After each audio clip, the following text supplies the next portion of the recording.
The place card glowed under the chandelier's glare. Pathetic gold digger, nobody. His colleagues erupted in laughter, especially his boss.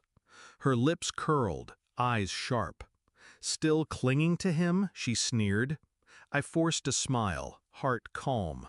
Took a sip of wine. Walked out.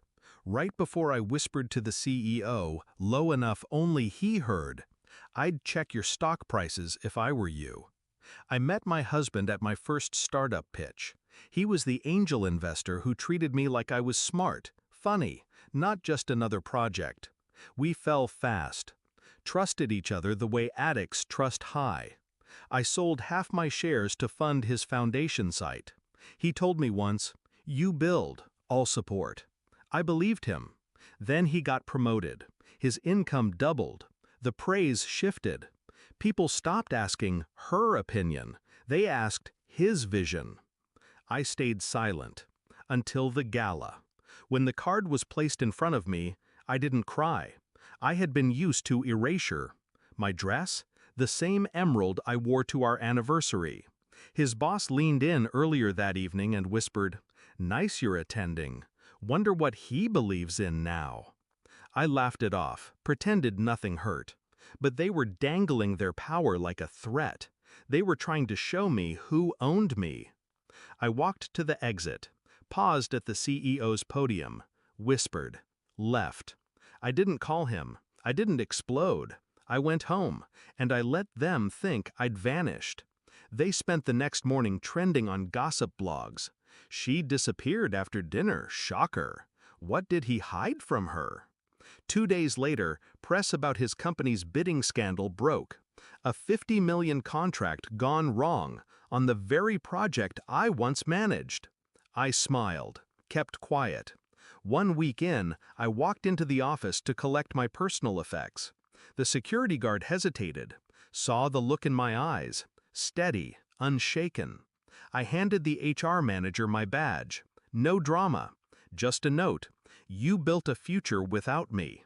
Apparently, you forgot I taught you how. And I left. Over the next month, the board meeting collapsed. Investors pulled out. The CEO's stock options evaporated overnight. Press outlets called for his resignation. Headlines spun. Scandal shakes confidence. Leadership crumbles. But no mention of me. No photos of me leaving with files. No tears. 2 weeks later, his boss's promotion was revoked. Her assistant texted me, "We realized you were the smart one." 3 days later, she was let go quietly. No ceremony. No ceremony could have softened the blow. I'm writing this from my new loft upstairs, sun filtering into the open space. I left the startup world, started a consulting firm, one without politics, one where I speak first and others listen. My ex-husband filed for divorce.